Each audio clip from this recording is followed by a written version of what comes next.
Watch ಮಾಡ್ತೇವೆ. ಮುಂಜಾಗ್ರತಾ ಕ್ರಮವಾಗಿ ಏನು ಅನಾಹುತ ಆಗದಂಥ ವ್ಯವಸ್ಥೆಯನ್ನು ಸಹ ಅಧಿಕಾರಿಗಳು ಮಾಡ್ತಾವಂತ ವಿಶ್ವಾಸ. ಸರ್, ಪ್ರತಿ ಬಾರಿ ಒಂದು ಸಮಸ್ಯೆ ಇದೆ ಸರ್, ಅದ್ರ ಬಗ್ಗೆ ಏನಾದರೂ ಶಾಶ್ವತ ಪರಿಹಾರ ನೋಡಿ. ನಾವು ವಿರೋಧ ಪಕ್ಷದಿಂದ ಮಾತ್ರ ತಪ್ಪಾಗುತ್ತೆ. ಸರ್ಕಾರ ಒಳ್ಳೆ ಕೆಲಸ ಮಾಡಬೇಕು. ಈಗಾಗಲೇ ನಾವು ನೀರಾವರಿ ಸಚಿವದಾಗ ಗೋಕಾಕ ಪ್ರೊಟೆಕ್ಷನ್ ವಾಲ್ ಬಗ್ಗೆ 600-700 ಕೋಟಿ ಮಟ್ಟ ಮಾಡಿ ಬೋರ್ಡ್ ಕ್ಲಿಯರ್ ಮಾಡಿಸಿ ಈ ಎಲ್ವಣ್ಣಾಗಿದೆ.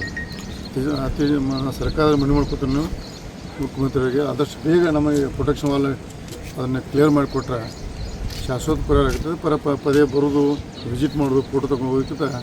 ಅದು ಹಿಂದಿನ ನಾವು ಸರ್ಕಾರದಾಗ ಮಾಡಿದ್ವಿ. ನಾನು ಮಂತ್ರಿ ನೀರಾವರಿ ಮಂತ್ರಿ ಮಾಡಿದ್ದೆ.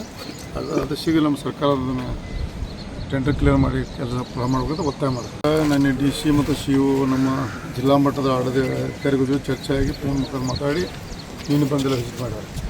ಮತ್ತು ಇವತ್ತಿಂದ ಪ್ರವಾಹ ಸ್ವಲ್ಪ ಕಡಿಮೆ ಆಗುತ್ತೆ.